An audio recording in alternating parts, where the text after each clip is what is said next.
Vocês estão felizes? Amém. Amém. Falou que não. Só ele que não está feliz? Amém, eu tô. Eu tô feliz. Alguém está com problema aqui, além de mim? Amém. Deixa eu contar para vocês como que eu entendo que a partir do Espírito Santo monto essas mensagens que eu deixo aqui semanalmente. Quando eu estou estudando. Amém. Eu não pego o meu tablet para escrever algo específico para vocês. É um processo onde eu paro num momento da minha noite, geralmente antes de me deitar, e eu vou estudar a Bíblia. E aí eu estou num programa de leitura onde eu leio o Novo Testamento a cada 3 meses. Amém. Existe um aplicativo e aí eu vou cumprindo esse programa de leitura e a cada 3 meses eu leio o Novo Testamento.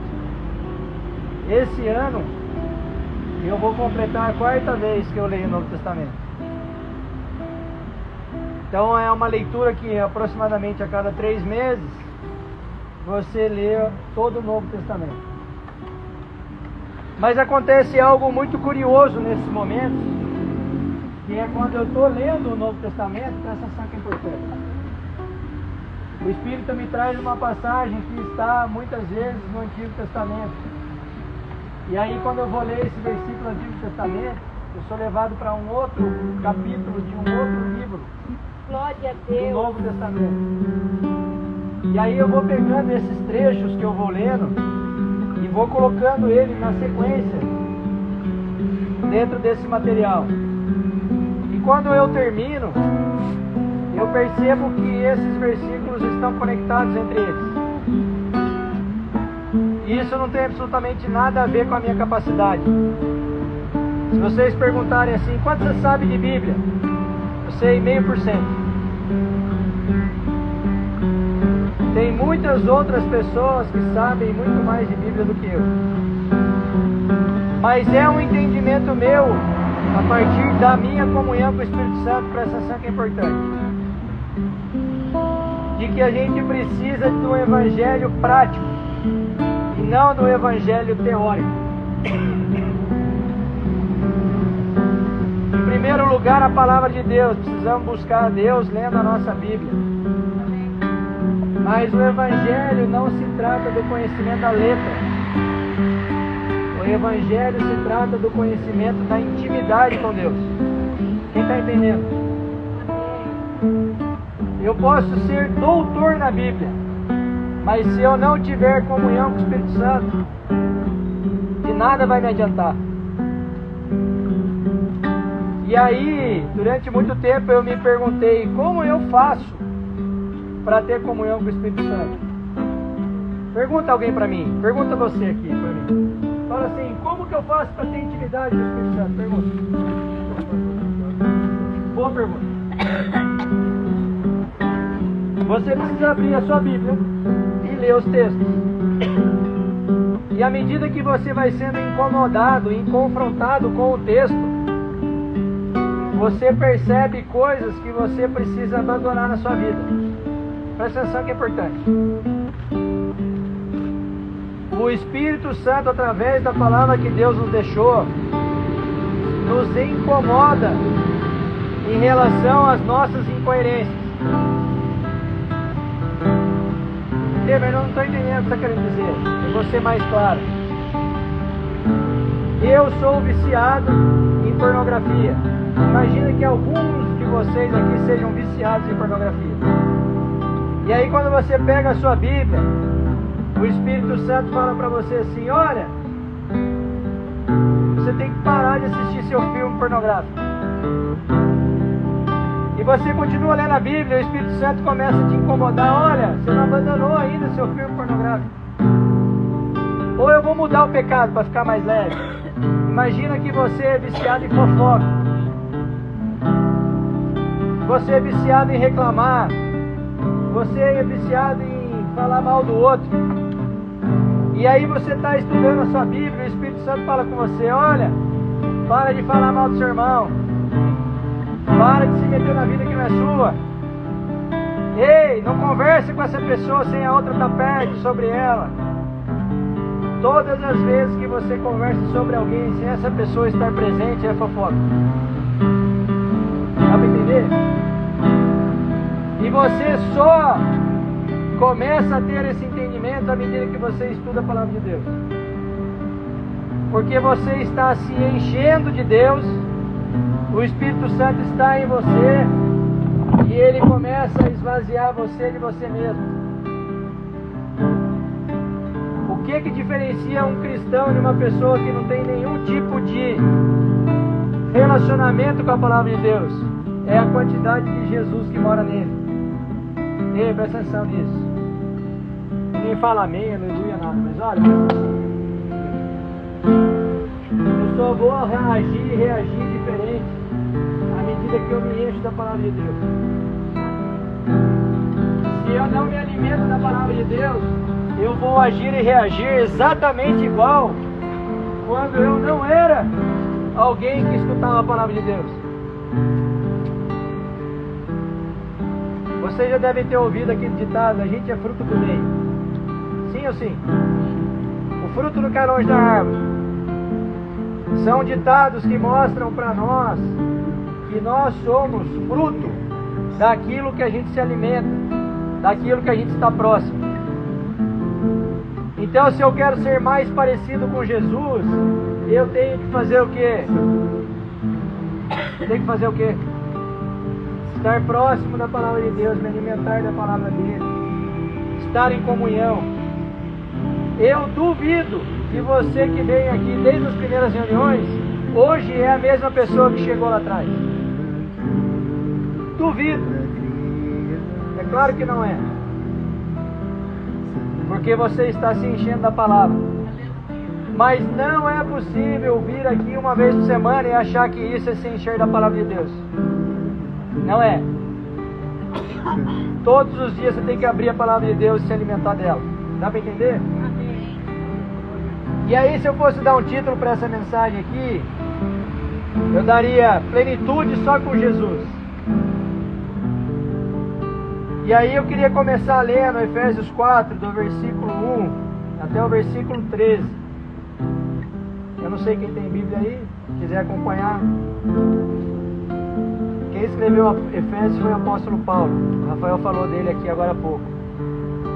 De Saulo a Paulo, de perseguidor a proclamador do Evangelho. Escreveu 80% do Novo Testamento. Rogo-vos, pois eu, o preso do Senhor, que andeis como é digno da vocação com que fostes chamados, com toda a humildade e mansidão, com longanimidade, suportando-vos uns aos outros em amor, procurando guardar a unidade do Espírito pelo vínculo da paz. Há um só corpo e um só Espírito, como também fostes chamados em uma só esperança de vossa vocação. Um só Senhor, uma só fé, um só batismo, um só Deus e Pai de todos, o qual é sobre todos e por todos em todos vós. Mas a graça foi dada a cada um de nós, segundo a medida do dom de Cristo. Por isso diz, subindo ao alto, levou o cativo o cativeiro, e deu dons aos homens. Ora, isto ele subiu, que é senão que também antes tinha descido às partes mais baixas da terra. Aquele que desceu é também o mesmo que subiu acima de todos os céus, para cumprir todas as coisas.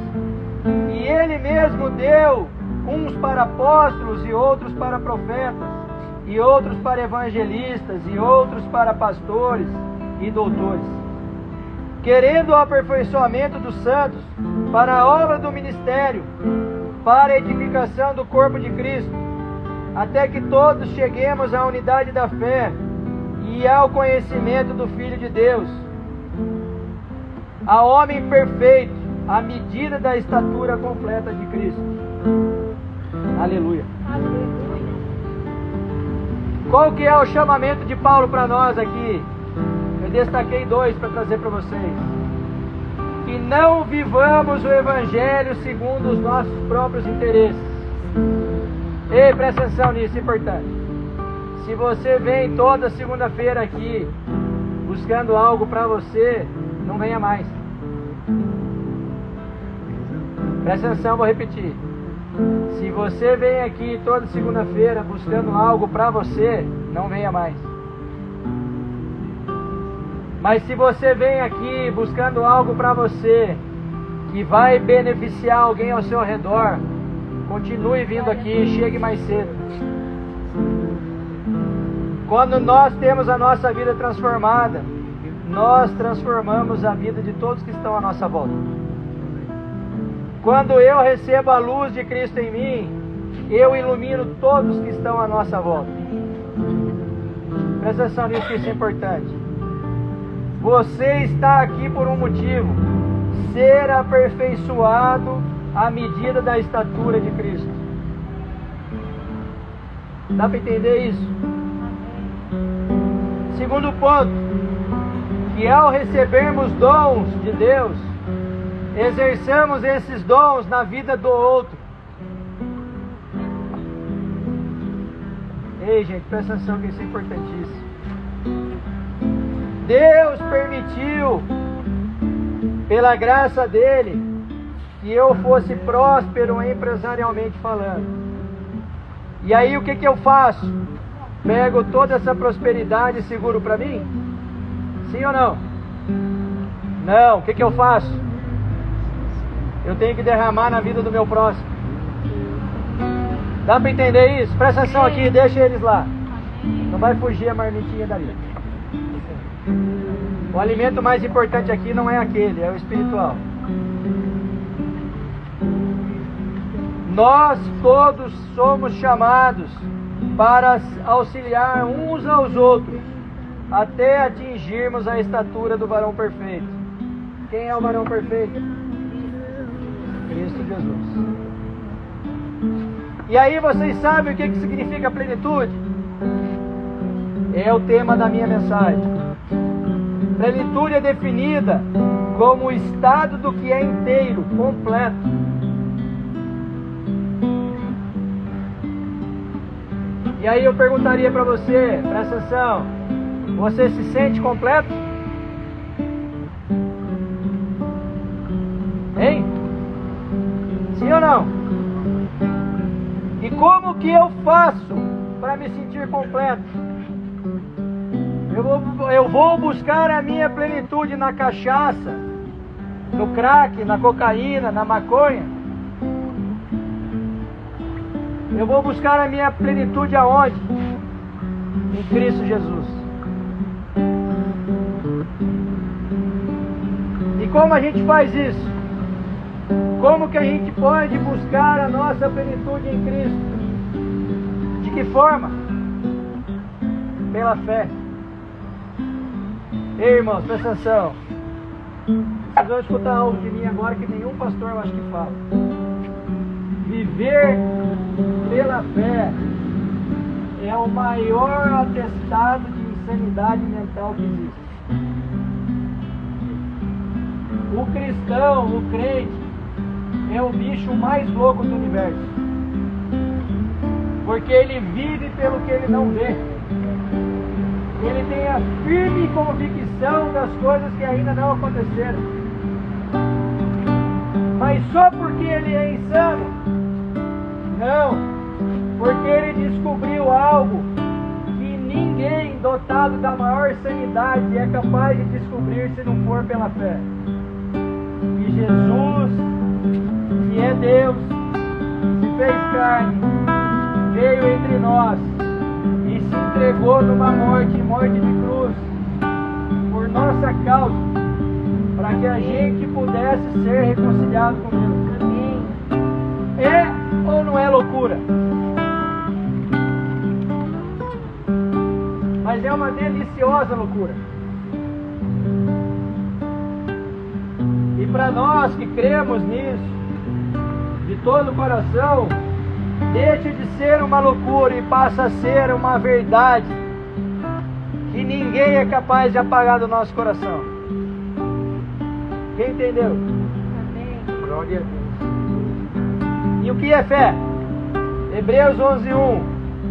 A fé é o firme fundamento das coisas que se esperam e a prova das coisas que não se veem.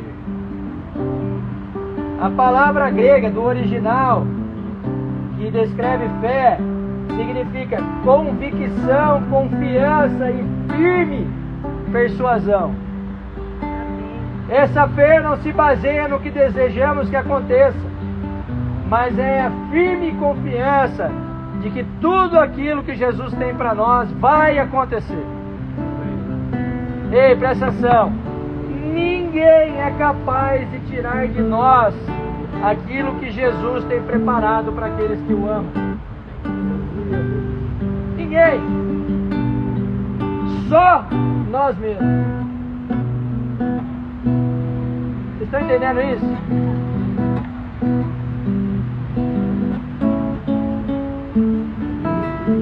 Firme confiança no original significa título de propriedade, ou seja, uma garantia que Jesus nos dá, uma certeza, uma convicção para aqueles que tiveram encontro com Ele.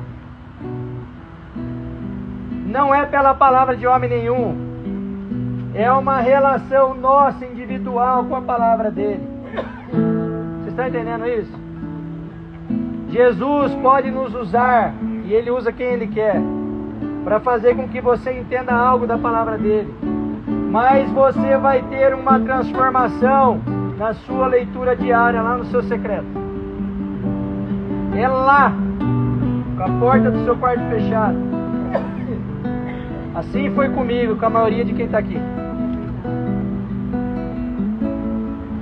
E para que Ele quer que a gente tenha essa firme confiança? Eu já li, Efésios 4:2. Para aperfeiçoamento dos santos, para a obra do ministério, para a edificação do corpo de Cristo. Quem é o corpo de Cristo, irmãos? A igreja. Quem é o cabeça da igreja? Jesus. Paulo apresenta duas razões pelas quais Cristo deu esses dons à igreja, que somos nós. Uma imediata, que é um propósito inicial, imediato, e outra para o final. O propósito inicial, imediato, é dar pastores e mestres para a igreja. O propósito final é para que todo o povo de Deus esteja equipado para enfrentar os desafios desse mundo aqui. Ei, irmãos, presta atenção. Evangelho não é promessa de uma vida sem problemas. Evangelho é a promessa de que a gente vai enfrentar os problemas e os problemas não irão nos derrotar. Dá para entender isso? Você vai passar pelo problema, mas o problema não vai te derrubar. Amém? Amém. O objetivo principal de Jesus é edificar a igreja, que somos nós, para que esses dons derramados possam servir de instrumento para uma igreja cada vez mais saudável e madura. Esse é o objetivo dos dons. Jesus não derrama um dom na minha vida, um dom na vida de ninguém do grupo, nem na vida de vocês, se não for para a edificação da própria igreja. Por isso que quando você vem aqui, você não pode vir buscar algo só para você. Se você estiver fazendo isso, Deus não vai te dar. Mas quando você vem aqui buscar algo que vai afetar a sua esposa, seus filhos, a sua casa, a sua vizinhança, o seu trabalho, a sua igreja, fique tranquilo que Deus vai te dar. O objetivo principal de Cristo é que a sua palavra alcance a todos. E para isso Ele chama cada um de nós como embaixadores da palavra dele. Se Se eu entendi a verdade de Cristo, eu não posso esperar do meu pastor que ele evangelize as pessoas. Eu tenho que fazer. E aonde diz isso? A última fala de Jesus antes de subir aos céus depois que ressuscitou. Mateus 28 e 18. E chegando-se Jesus falou-lhes, dizendo: é-me dado todo o poder no céu e na terra. Portanto, ide, fazei discípulos de todas as nações, batizando-os em nome do Pai, do Filho e do Espírito Santo, ensinando-os a guardar todas as coisas que eu vos tenho mandado. E eis que eu estou convosco todos os dias, até a consumação do mundo. Aleluia. Ei, irmãos, precisamos entender. Quando a gente se posiciona neste lugar de ganhar almas para Jesus, todo o resto Ele vai fazer sobre as nossas vidas. Glória a Deus.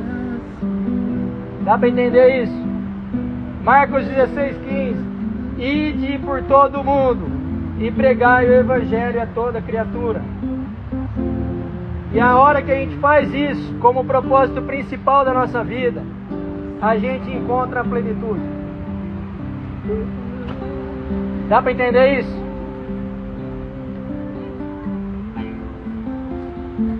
E aí eu queria fazer uma pergunta para te incomodar. Você entendendo a verdade do Evangelho, isso que a gente vem trazer para vocês toda segunda-feira aqui, você ainda vai ficar calado? Sim ou não? Você entendendo que só Jesus salva, que só em Jesus você será pleno, que só com rotinas de obediência, deixando as coisas que Deus se desagrada, que a vontade dele vai se cumprir sobre a sua vida, você vai ficar calado? Amém. Sim ou não? Não. Então eu quero te convidar num gesto. Fique em pé, vem aqui na frente, para você assumir um compromisso diante de Deus, que você vai propagar aquilo que você entendeu. Ah, mas eu não sei a teoria. Não precisa. Você precisa pregar aquilo que você vive em Jesus. O que Jesus mudou na sua vida. Dá para entender isso? Você quer fazer esse compromisso hoje? Vem aqui na frente que a gente quer orar com você.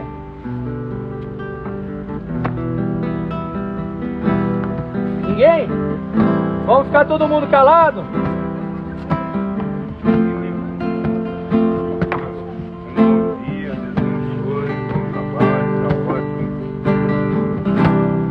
Fia, começa aí para nós. Obrigado, Senhor, por esse momento, pela sua presença. Obrigado por o Senhor ter levantado tantos corações aqui, desejo de ouvir a Ti, Senhor. E venho aqui também pedir para que o Senhor abra o coração dos demais que ainda não conseguiram entender que o Senhor é o único que pode salvar, o Senhor é o único que pode curar, restaurar, recuperar vidas, Pai. Em nome de Jesus. Amém. Pai, uma coisa eu estou pedindo hoje pro Senhor, Pai, com toda a sinceridade do meu coração, e o Senhor conhece o meu coração. Eu peço, Espírito Santo, para que o Senhor abra os olhos, os ouvidos e o coração espirituais desses meus irmãos, Pai. Sim, Pai. O Espírito Santo penetra no coração deles, mas com amor, com convencimento, Pai, Sim, Pai. de que eles precisam, para ter paz com Deus, do Espírito Santo de Jesus. Não há outro caminho para a salvação, não há outro caminho para a vida excelente. Esses homens ainda podem ganhar o mundo, Pai, mas se não tiverem o Espírito Santo, o Espírito da verdade, não conquistaram nada. É verdade, Pai. Pai, em nome de Jesus, eu peço, ilumina, Senhor, ilumina o caminho deles, ilumina as Sim, trevas, Deus. Pai, assim como o Senhor fez comigo e com os meus irmãos um dia, que a gente ouviu a voz do Espírito, o Senhor estendeu a mão e a gente estendeu a nossa mão suja e machucada, e o Senhor mudou a nossa história, o Senhor tem mudado a nossa história, o Senhor nos fez uma nova criatura, Pai, para a honra e glória do Teu nome. Pai, a rua, o vício, o passado não é o lugar do ser humano. O Senhor nos criou para que nós o glorificássemos. O Senhor nos criou para nos amar, Pai. Pai, que a gente se sinta amado cada dia mais pelo Espírito da verdade. Oh, glória. Pai, nos revela, Pai. Aleluia. Que a gente volte ao primeiro amor. Aqueles que nunca ouviram falar de Jesus, ou se ouviram, nunca deram ouvido, que se voltem a Ti. E aqueles que um dia já ouviram e já te seguiram, que retornem dos maus caminhos, Pai. E tenham um reencontro contigo de uma vez por todas, Senhor. Pai, o Senhor é o caminho, a verdade e a vida. Ah, Jesus, tem misericórdia de nós. O mundo se encaminha para o fim, Pai. Os nossos dias estão contados em Tuas mãos, Pai. Que a gente viva a eternidade contigo, de uma vez por todas, rompa com essa timidez, Pai. Aleluia. Em nome de Jesus. Oh, Jesus glorioso, Pai Todo-Poderoso. Senhor Jesus, eu peço que nesta noite, corações endurecidos, Senhor Jesus, que o Senhor entre, Pai. Que o Senhor entre e faça morada, Pai. Aqueles que nunca tiveram um encontro verdadeiro contigo, que nesta noite eles possam olhar para Ti. Que eles possam escolher a cruz e o Senhor sentar no trono do coração deles, Senhor Jesus. Papai, eu te peço que caiam, Senhor Jesus, barreiras que vão até a Ti, Jesus. Caiam, Senhor Jesus, orgulho, caiam vícios, Pai. Que a Tua palavra seja maior que qualquer coisa, Pai. Eu creio, Jesus, que haverá cura nessa noite, Pai. Eu creio, Jesus, que a Tua mão está por aqui, Jesus, está aqui nesse lugar, Jesus. Aleluia, e nessa Deus. noite escamas cairão dos olhos, escamas cairão dos ouvidos, para que ouçam a Tua voz nitidamente, dizendo: Filho amado, eu te amo e eu entreguei meu Filho unigênito para morrer no Teu lugar. Senhor Jesus, que eles entendam que é uma escolha de ir para Ti, Jesus. Venha como você está, mas você não continuará do jeito que você está. Jesus, eu oro, Pai, para que os corações sejam quebrantados nessa noite, para que corações se arrependam nessa noite, Pai, e que a partir de hoje haja transformação, que a partir de hoje a Tua palavra seja maior e seja cravada no coração de cada um aqui, Jesus. Eu oro, Pai, em Teu santo nome, que haverá cura, em nome de Jesus. Amém, Jesus. Senhor Jesus, Pai amado, Pai querido, o Senhor cumpra tudo aquilo que o Senhor me mostrou, que o Senhor faça que essa praça seja conhecida em toda a região como um grande centro do avivamento. Esse avivamento da última colheita que o Senhor está fazendo. Que se levantaram e estão dizendo que vão proclamar o Evangelho na porção daqueles que